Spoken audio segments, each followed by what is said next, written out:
नमस्कार फ्रेंड्स। अगर मैं आपसे पूछूं आप खुश क्यों नहीं हैं, तो शायद आपके पास कोई ना कोई रीजन होगा। पैसे की टेंशन है, करियर सेट नहीं है, गोयल पूरा नहीं हुआ, लाइफ में बहुत प्रॉब्लम्स चल रही हैं। लेकिन एक सवाल सोचिए, अगर आपकी सारी प्रॉब्लम्स आज सॉल्व भी हो जाए तो क्या आप हमेशा खुश रहेंगे?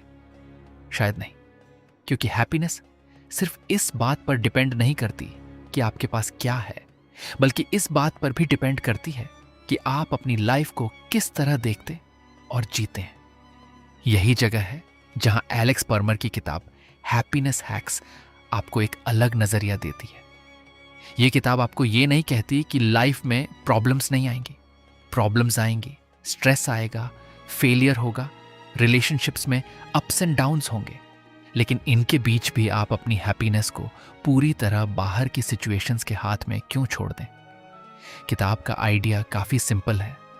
खुशी कोई ऐसी मंजिल नहीं है जहां पहुंचने के बाद आपकी लाइफ शुरू होगी। खुशी उन छोटे छोटे मोमेंट्स में भी है जिन्हें आप आज जी रहे हैं। हम अक्सर अपनी हैप्पीनेस को फ्यूचर के साथ जोड़ देते हैं। जब जॉब मिलेगी तब खुश रहूंगा, जब पैसे होंगे तब एंजॉय करूंगा, जब सक्सेस मिलेगी तब आराम करूंगा। और इसी जब के चक्कर में हमारा आज निकलता जाता है। हैप्पीनेस हैक्स हमें इसी सोच को थोड़ा बदलने के लिए कहती है।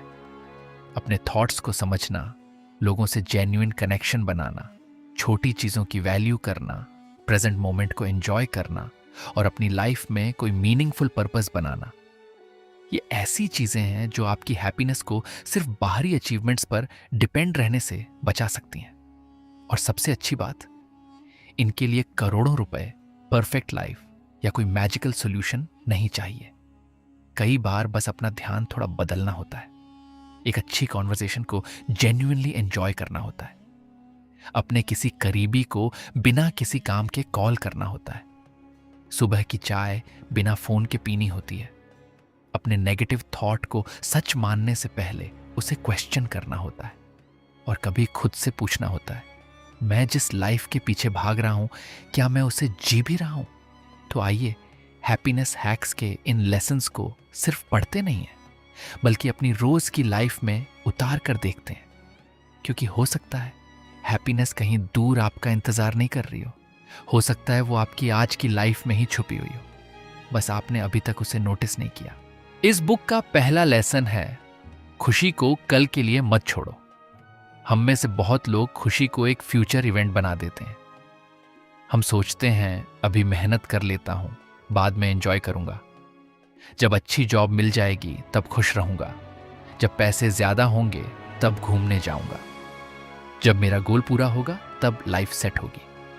प्रॉब्लम यह है कि बाद में कभी आता ही नहीं। एक गोल पूरा होता है तो दिमाग तुरंत दूसरा गोल बना लेता है, फिर हम उसी साइकिल में फंसे रहते हैं। पहले ये हासिल करना है, फिर खुश होना है। हैप्पीनेस हैक्स का एक बड़ा प्रैक्टिकल आइडिया यही है कि खुशी को किसी बड़ी अचीवमेंट के साथ मत बांधिए। इसका मतलब यह बिल्कुल नहीं है कि आपको गोल्स छोड़ देने चाहिए। मतलब बस इतना है कि गोल की तरफ बढ़ते हुए रास्ते को भी जीना सीखिए। साइकोलॉजी में इसे समझने के लिए एक यूजफुल कॉन्सेप्ट है, हीडोनिक एडेप्टेशन। इसका सिंपल मतलब है कि इंसान किसी अच्छी चीज का आदी हो जाता है। मान लीजिए आपने बहुत मेहनत करके नया फोन लिया। शुरुआत में उसे देखकर बहुत एक्साइटमेंट होगी। कुछ दिन बाद वही फोन नॉर्मल लगने लगेगा, फिर आपको अगली चीज चाहिए होगी। यही वजह है कि अगर आपकी हैप्पीनेस सिर्फ अचीवमेंट्स पर डिपेंड करेगी तो हर अचीवमेंट की खुशी कुछ समय बाद कम हो सकती है। इसके साथ एक और कॉन्सेप्ट आता है, रिवॉर्ड प्रिडिक्शन। हमारा ब्रेन किसी एक्सपेक्टेड रिवॉर्ड को लेकर पहले से एक्साइटमेंट बनाता है। जैसे आपको पता है कि रविवार को दोस्तों के साथ बाहर जाना है, तो शनिवार से ही मूड अच्छा होने लगता है। लेकिन जब हम लगातार सिर्फ बड़े रिवॉर्ड्स का इंतजार करते रहते हैं तो प्रेजेंट मोमेंट की छोटी खुशियों को नोटिस करना कम कर देते हैं। यहीं पर डोपामाइन की बात भी समझना जरूरी है। डोपामाइन को अक्सर हैप्पीनेस केमिकल कहा जाता है, लेकिन टेक्निकली ये सिर्फ खुशी का केमिकल नहीं है। ये मोटिवेशन, एंटिसिपेशन और रिवॉर्ड सीकिंग में बड़ी भूमिका निभाता है। यानी जब आपका दिमाग सोचता है कि आगे कुछ अच्छा मिलने वाला है, तो वह आपको उस चीज की तरफ जाने के लिए मोटिवेट करता है। कमेंट करके जरूर बताइए वीडियो कैसी लगी। इस बुक का दूसरा लेसन है, अपने थॉट्स को कंट्रोल करना सीखो। आपके मन में हर दिन हजारों थॉट्स आते हैं। कुछ अच्छे होते हैं, कुछ बेकार, कुछ डर पैदा करते हैं, और कुछ ऐसे होते हैं जो बिना किसी वजह के बार बार घूमते रहते हैं। लेकिन एक बहुत जरूरी बात समझिए, हर थॉट सच नहीं होता। मान लीजिए आपके दिमाग में आता है, मैं ये काम नहीं कर पाऊंगा। अब अक्सर हम इस थॉट को सच मान लेते हैं। फिर डर आता है, कॉन्फिडेंस कम होता है, और हम कोशिश करने से पहले ही पीछे हट जाते हैं। यहीं से प्रॉब्लम शुरू होती है। साइकोलॉजी में इसे कॉग्निटिव डिस्टॉर्शन यानी थिंकिंग पैटर्न की गलती के रूप में समझा जाता है। हमारा ब्रेन कई बार किसी सिचुएशन को उससे ज्यादा नेगेटिव बना देता है जितनी वह एक्चुअली है। जैसे एग्जाम से पहले थॉट आया, अगर मैं फेल हो गया तो सब खत्म हो जाएगा। लेकिन रियलिटी क्या है? एग्जाम सिर्फ एक एग्जाम है। फेल होना अनकंफर्टेबल हो सकता है, लेकिन इसका मतलब यह नहीं कि आपकी पूरी लाइफ खत्म हो गई। इसलिए अपने थॉट्स को कंट्रोल करने का मतलब यह नहीं है कि आप नेगेटिव थॉट्स को जबरदस्ती रोक देंगे, बल्कि इसका मतलब है कि आप थॉट को पहचानेंगे, उसे क्वेश्चन करेंगे और डिसाइड करेंगे कि उस पर कितना ध्यान देना है। इसे साइकोलॉजी में कॉग्निटिव रीअप्रेजल कहा जाता है। मान लीजिए आपका फ्रेंड आपको मैसेज का रिप्लाई नहीं कर रहा।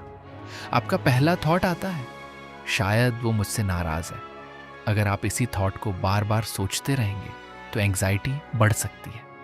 लेकिन आप खुद से पूछ सकते हैं, क्या मेरे पास इसका कोई प्रूफ है? शायद वह काम में बिजी हो, फोन उसके पास ना हो, या उसे बाद में रिप्लाई करना हो। यानी आपने सिचुएशन नहीं बदली, आपने उसके बारे में अपनी इंटरप्रिटेशन बदल दी। और यही बहुत पावरफुल स्किल है। हमारे ब्रेन में अमिगडाला इमोशनल रिएक्शंस, खासकर फियर और थ्रेट डिटेक्शन में इंपॉर्टेंट रोल निभाता है। जब कोई सिचुएशन हमें थ्रेटनिंग लगती है तो हमारा इमोशनल रिस्पॉन्स जल्दी एक्टिवेट हो सकता है, लेकिन ब्रेन का pre frontal cortex planning, reasoning और डिसीजन मेकिंग में मदद करता है। इसलिए जब कोई नेगेटिव थॉट आए, तुरंत रिएक्शन देने के बजाय कुछ सेकंड्स का मेंटल पॉज लेना काफी यूजफुल हो सकता है। अगर आपको यह समरी अच्छी लग रही है तो वीडियो को लाइक, शेयर एंड सब्सक्राइब जरूर करें। इस बुक का तीसरा लेसन है, लोगों से कनेक्शन बढ़ाओ। कभी आपने नोटिस किया है कि आपका दिन कितना भी खराब क्यों ना हो, अगर कोई अपना इंसान आपके साथ बैठकर जेन्युइनली बात कर ले तो मन थोड़ा हल्का हो जाता है। कभी कभी प्रॉब्लम वही रहती है, सिचुएशन भी नहीं बदलती, लेकिन अंदर से आप बेहतर महसूस करने लगते हैं। यही अच्छे ह्यूमन कनेक्शंस की ताकत है। हैप्पीनेस। हैक्स का यह लेसन हमें याद दिलाता है कि हैप्पीनेस सिर्फ पैसा, अचीवमेंट या चीजें खरीदने से नहीं आती। लोगों के साथ अच्छे रिश्ते हमारी खुशी का बहुत बड़ा हिस्सा होते हैं। हम इंसान नेचुरली सोशल बीइंग्स हैं। हमारे ब्रेन को कनेक्शन की जरूरत होती है। जब हम किसी ऐसे व्यक्ति के साथ समय बिताते हैं जिसके सामने हमें बार बार खुद को प्रूव नहीं करना पड़ता, तो हमारा माइंड ज्यादा सेफ और रिलैक्स्ड फील कर सकता है। साइकोलॉजी में इसे सोशल कनेक्शन और बिलोंगिंगनेस से जोड़ा जाता है। हमें अंदर से यह फीलिंग चाहिए होती है कि मैं अकेला नहीं हूं, कोई मुझे समझता है, कोई मेरी परवाह करता है। और यह फीलिंग मेंटल वेलबीइंग में काफी इंपॉर्टेंट होती है। इसीलिए कई बार आपके पास सब कुछ होने के बावजूद अगर आप लोगों से कंप्लीटली डिस्कनेक्टेड हैं तो लाइफ थोड़ी एम्प्टी लग सकती है। अब कनेक्शन का मतलब यह नहीं है कि आपके 500 फ्रेंड्स होने चाहिए। क्वांटिटी से ज्यादा क्वालिटी मैटर करती है। आपके 2 से 3 ऐसे लोग होना ज्यादा वैल्यूएबल है जिनसे आप ऑनेस्टली बात कर सकें, बजाय इसके कि आपके फोन में 500 कॉन्टैक्ट्स हों लेकिन जरूरत पड़ने पर बात करने वाला कोई ना हो। यहां एक्टिव लिसनिंग बहुत काम आती है। अक्सर हम किसी की बात सुनते हुए भी एक्चुअली सुन नहीं रहे होते। सामने वाला कुछ बता रहा है और हमारे दिमाग में चल रहा होता है, इसके बाद मैं क्या बोलूं, या फिर हम तुरंत अपना एक्सपीरियंस बताने लगते हैं। जैसे आपका दोस्त कहता है, आज मेरा दिन बहुत खराब था, और आप तुरंत बोल देते हैं, अरे मेरा दिन भी खराब था, मेरे साथ तो ये हुआ। इससे कॉन्वर्सेशन आपकी तरफ शिफ्ट हो जाती है। इसके बजाय आप बस पूछ सकते हैं, क्या हुआ, सब ठीक है? और फिर जेन्युइनली उसकी बात सुनिए। हो सकता है उसे सॉल्यूशन नहीं चाहिए, उसे बस किसी ऐसे इंसान की जरूरत हो जो उसे बिना जज किए सुन ले। यही छोटी चीजें रिलेशनशिप को मजबूत करती हैं। कमेंट करके जरूर बताइए वीडियो कैसी लगी। इस बुक का तीसरा लेसन है, लोगों से कनेक्शन बढ़ाओ। कभी आपने नोटिस किया है कि आपका दिन कितना भी खराब क्यों ना हो, अगर कोई अपना इंसान आपके साथ बैठकर जेन्युइनली बात कर ले तो मन थोड़ा हल्का हो जाता है। कभी कभी प्रॉब्लम वही रहती है, सिचुएशन भी नहीं बदलती, लेकिन अंदर से आप बेहतर महसूस करने लगते हैं। यही अच्छे ह्यूमन कनेक्शंस की ताकत है। हैप्पीनेस। हैक्स का यह लेसन हमें याद दिलाता है कि हैप्पीनेस सिर्फ पैसा, अचीवमेंट या चीजें खरीदने से नहीं आती। लोगों के साथ अच्छे रिश्ते हमारी खुशी का बहुत बड़ा हिस्सा होते हैं। हम इंसान नेचुरली सोशल बीइंग्स हैं। हमारे ब्रेन को कनेक्शन की जरूरत होती है। जब हम किसी ऐसे व्यक्ति के साथ समय बिताते हैं जिसके सामने हमें बार बार खुद को प्रूव नहीं करना पड़ता, तो हमारा माइंड ज्यादा सेफ और रिलैक्स्ड फील कर सकता है। साइकोलॉजी में इसे सोशल कनेक्शन और बिलोंगिंगनेस से जोड़ा जाता है। हमें अंदर से यह फीलिंग चाहिए होती है कि मैं अकेला नहीं हूं, कोई मुझे समझता है, कोई मेरी परवाह करता है। और यह फीलिंग मेंटल वेलबीइंग में काफी इंपॉर्टेंट होती है। इसीलिए कई बार आपके पास सब कुछ होने के बावजूद अगर आप लोगों से कंप्लीटली डिस्कनेक्टेड हैं तो लाइफ थोड़ी एम्प्टी लग सकती है। अब कनेक्शन का मतलब यह नहीं है कि आपके 500 फ्रेंड्स होने चाहिए। क्वांटिटी से ज्यादा क्वालिटी मैटर करती है। आपके 2 से 3 ऐसे लोग होना ज्यादा वैल्यूएबल है जिनसे आप ऑनेस्टली बात कर सकें, बजाय इसके कि आपके फोन में 500 कॉन्टैक्ट्स हों लेकिन जरूरत पड़ने पर बात करने वाला कोई ना हो। यहां एक्टिव लिसनिंग बहुत काम आती है। अक्सर हम किसी की बात सुनते हुए भी एक्चुअली सुन नहीं रहे होते। सामने वाला कुछ बता रहा है और हमारे दिमाग में चल रहा होता है, इसके बाद मैं क्या बोलूं, या फिर हम तुरंत अपना एक्सपीरियंस बताने लगते हैं। जैसे आपका दोस्त कहता है, आज मेरा दिन बहुत खराब था, और आप तुरंत बोल देते हैं, अरे मेरा दिन भी खराब था, मेरे साथ तो ये हुआ। इससे कॉन्वर्सेशन आपकी तरफ शिफ्ट हो जाती है। इसके बजाय आप बस पूछ सकते हैं, क्या हुआ, सब ठीक है? और फिर जेन्युइनली उसकी बात सुनिए। हो सकता है उसे सॉल्यूशन नहीं चाहिए, उसे बस किसी ऐसे इंसान की जरूरत हो जो उसे बिना जज किए सुन ले। यही छोटी चीजें रिलेशनशिप को मजबूत करती हैं। कमेंट करके जरूर बताइए वीडियो कैसी लगी। इस बुक का 5वां लेसन है, अपनी लाइफ को पर्पस दो। कभी आपने नोटिस किया है कि जब आपकी लाइफ में कोई क्लियर रीजन होता है किसी काम को करने का, तो मुश्किल काम भी थोड़ा आसान लगने लगता है। मान लीजिए कोई व्यक्ति सुबह 5 बजे उठकर पढ़ रहा है। बाहर से देखने पर दोनों लोग एक ही काम कर रहे हैं, पढ़ाई, लेकिन एक के दिमाग में है बस पढ़ना पड़ रहा है, और दूसरे के दिमाग में है मुझे अपने लिए एक बेहतर फ्यूचर बनाना है। दोनों की मेहनत सेम हो सकती है, लेकिन उनके अंदर की मोटिवेशन अलग होती है। यही पर्पस की ताकत है।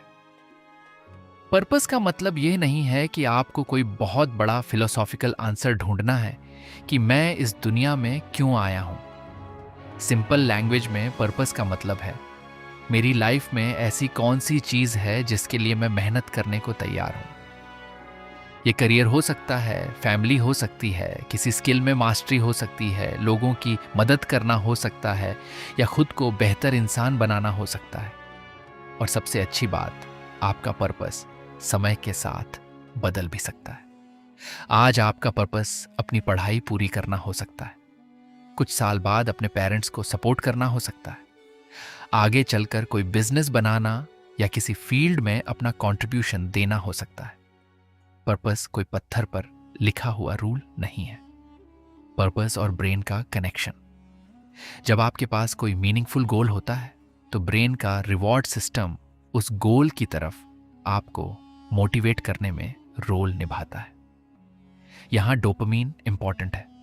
डोपामीन सिर्फ हैप्पीनेस के लिए नहीं है, ये मोटिवेशन, लर्निंग और गोल डायरेक्टेड बिहेवियर में भी इन्वॉल्व्ड है। इसीलिए जब आपको पता होता है कि आप किस चीज के लिए मेहनत कर रहे हैं तो मुश्किल काम को कंटिन्यू करना थोड़ा आसान हो सकता है। जैसे आप किसी कॉम्पिटिटिव एग्जाम की तैयारी कर रहे हैं। अगर आपका माइंडसेट है मुझे रोज 6 घंटे पढ़ना ही पड़ेगा, तो पढ़ाई एक बर्डन लग सकती है। ऐसी ही ज्ञानवर्धक वीडियो के लिए चैनल को सब्सक्राइब करें और बेल आइकन दबाएं ताकि कोई भी वीडियो मिस ना हो। धन्यवाद।